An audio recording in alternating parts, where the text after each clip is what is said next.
Hi, welcome back to episode 6 of The Midnight Story.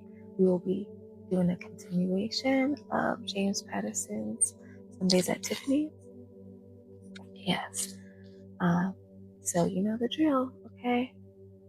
Lay down, get comfortable, turn the lights off, get you some tea or something if you need it, but the whole thing right now is for you to relax.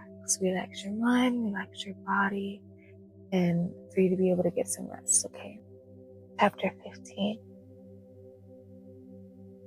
Michael's apartment was in Soho, one of his favorite parts of New York City, or any city for that matter. Like everybody else, he had a certain amount of free will, could make most of his own choices. He just had a job to do, a mission, to be an imaginary friend to children. It wasn't a bad job by any means. He sometimes said out loud, "I love my work." Still, he enjoyed these sabbaticals between assignments. Between his kids, there was no telling how long they might last.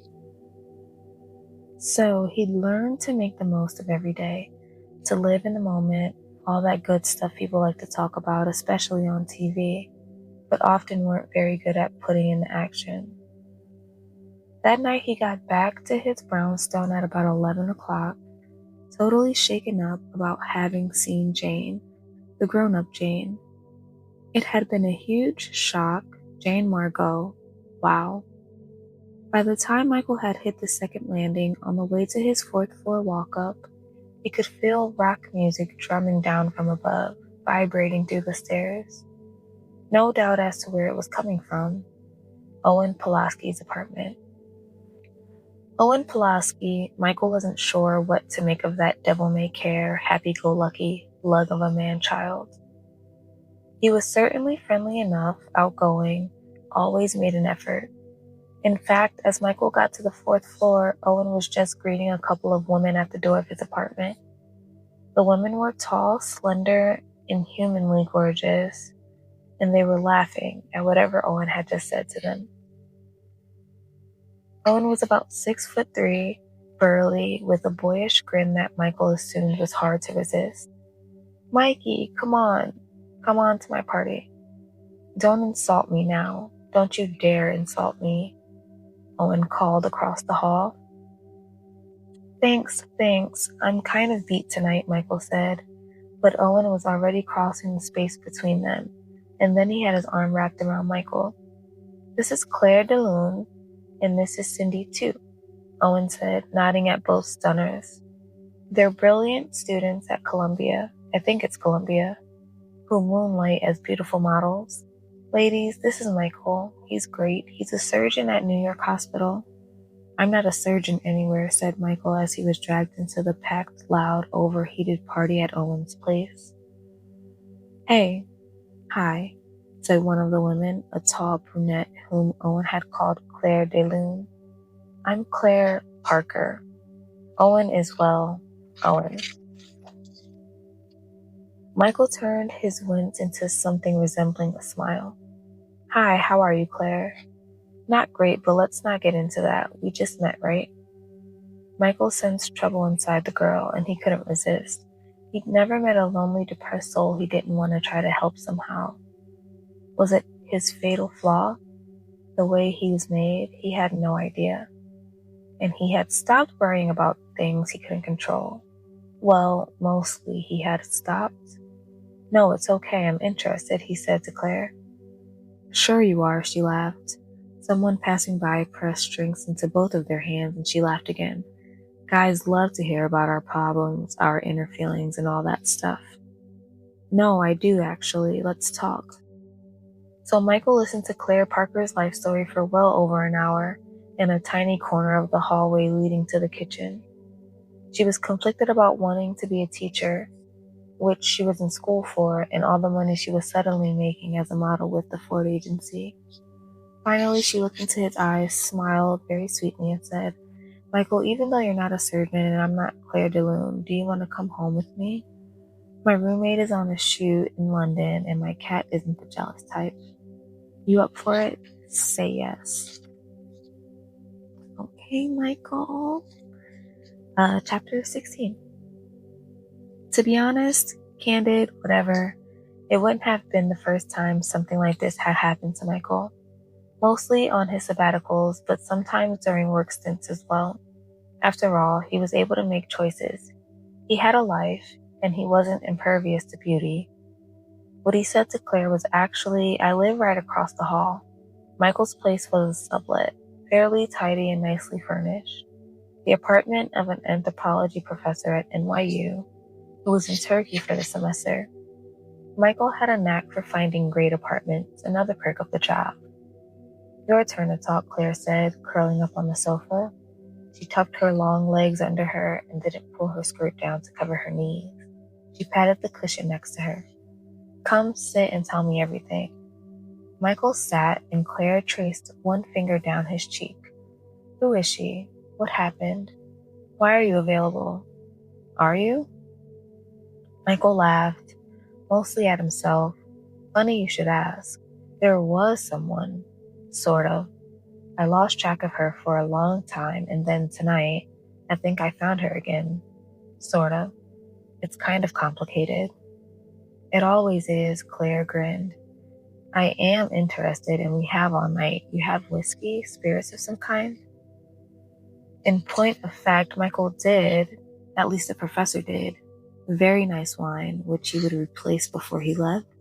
He opened a bottle of Camus, then a second bottle, ZD, as he and the lovely Claire Dulune talked and talked until 4 a.m,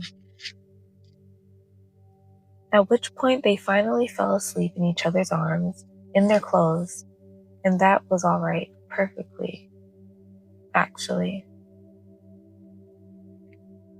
In the morning, gentleman that he was, Michael made Claire a breakfast of whole wheat toast, eggs, and coffee. He prided himself on his coffee. This week it was shade-grown Kona. When she was leaving, she turned and draped one arm around Michael's shoulders. Thank you, Michael. I had a wonderful time. She leaned in. They were almost the same height and kissed Michael on the lips. She's a lucky girl. Who? Asked Michael, not understanding. Jane, the one you were talking about last night during the second bottle of wine? Claire gave him a resigned little smile. Good luck with her.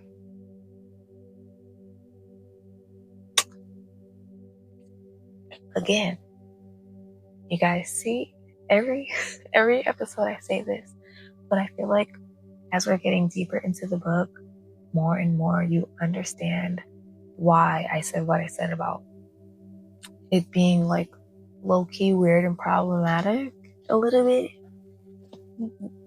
Chapter 17. At 7:15 a.m., I, the boss's daughter, was the very first one in at VMAR Productions, with the exception of the mail boy, a tap-dancing British teenager who I think was actually living under the sorting table in the mailroom. It was 4 a.m. in Los Angeles, so I could send only email and voicemail there, but it was noon in London, and that meant I could connect with Carla Crawley, the production head of the London company of Thank Heaven. The play was an even bigger hit in London than it had been in New York. The sets, the actors, everything was better quality over there. Jane, I'm so glad you called. We're having a slight problem. Seems that Jeffrey doesn't like the new girl we've cast. Jeffrey was Jeffrey Anderson, the British heartthrob who was playing Michael. Jeffrey says he doesn't relate as well to this new little girl. But believe me, Jane, the girl is brilliant, a real heart tugger.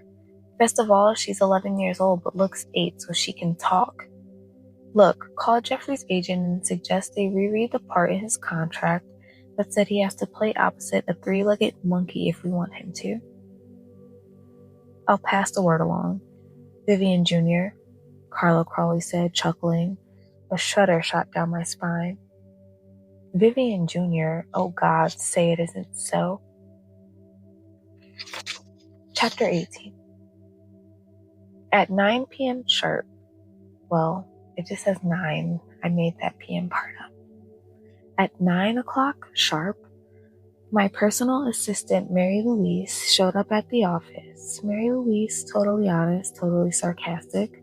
with the toughest, thickest Bronx accent this side of the Throg's Neck Bridge.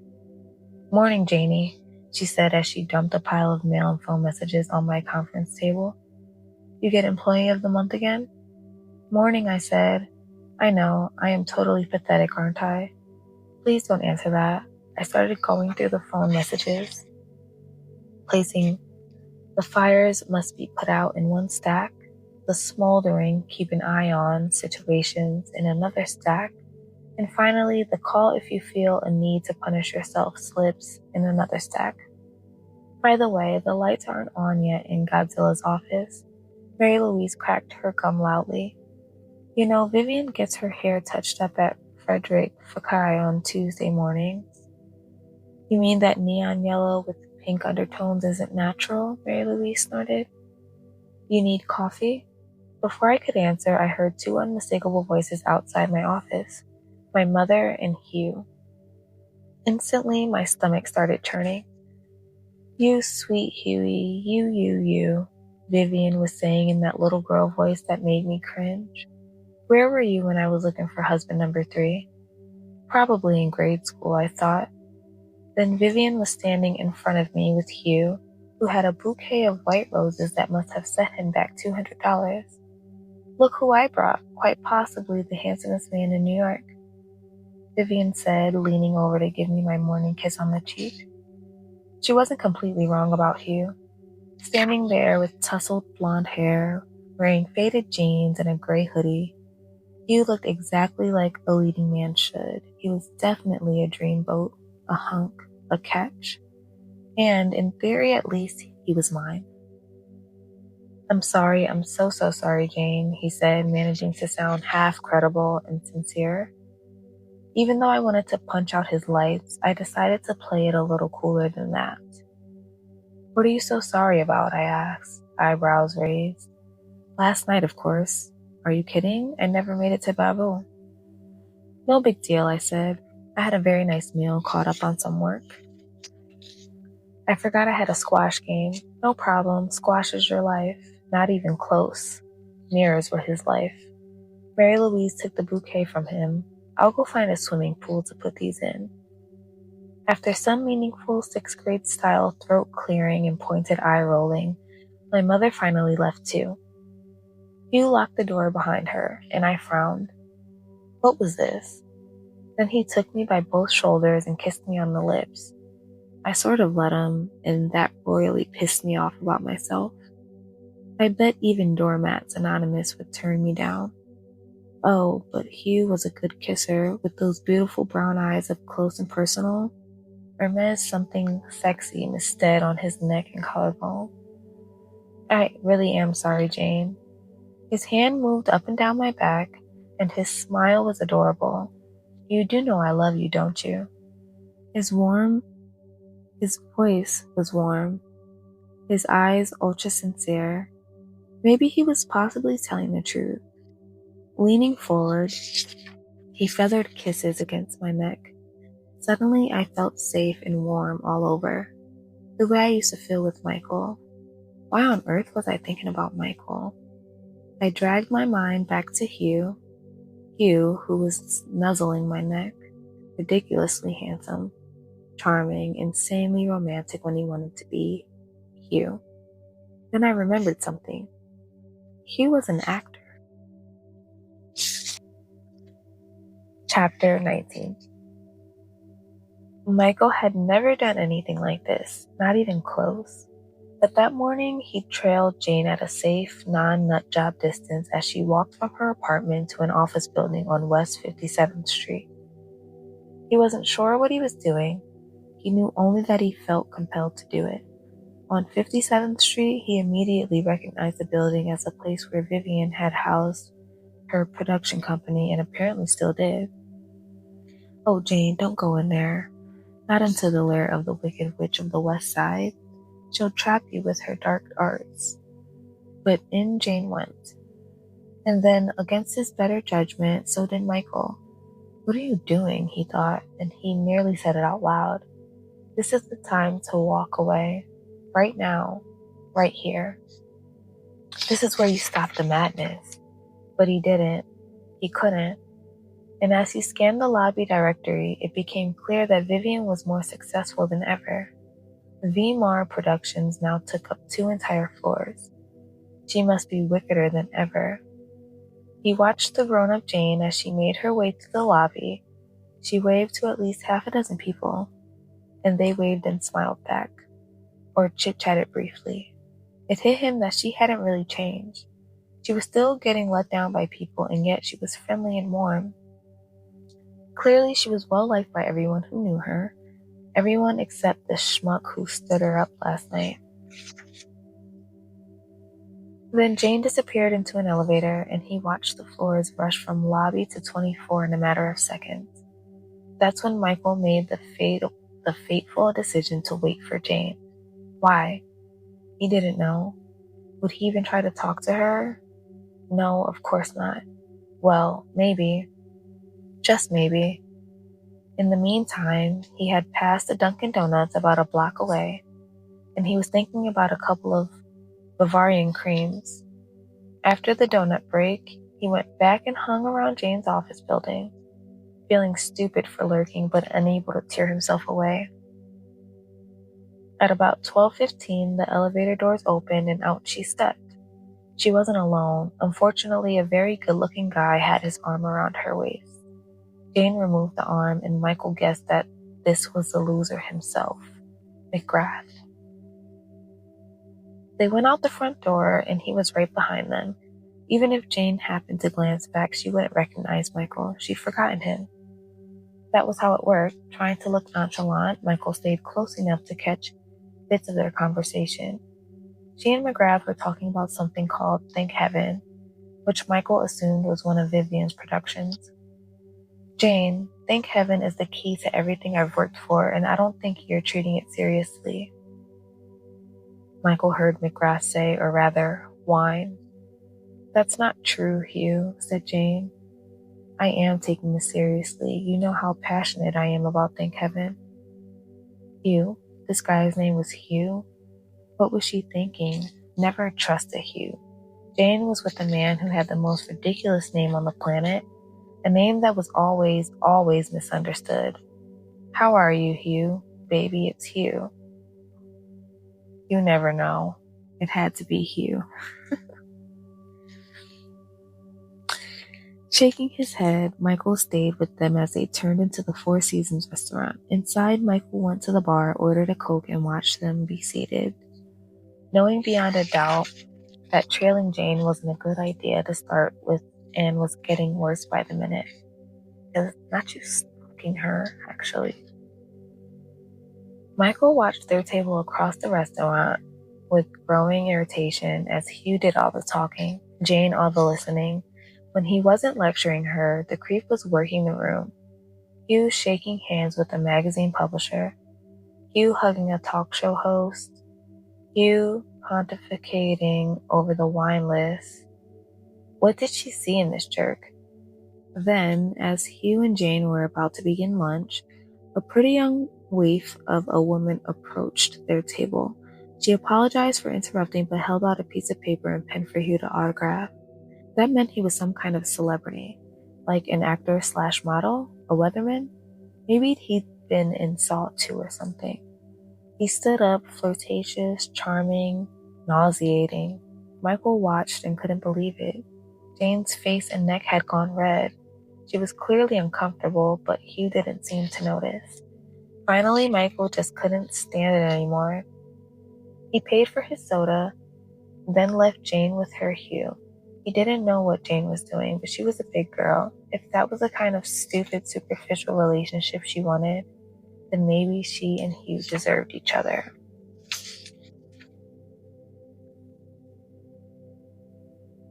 Alright, guys. I'm going to leave off there at chapter 20. And we will see me in a couple of days. I hope this has been comforting and relaxing and unwinding for you. And again, I will see you in a couple of days. Have a good night. Bye.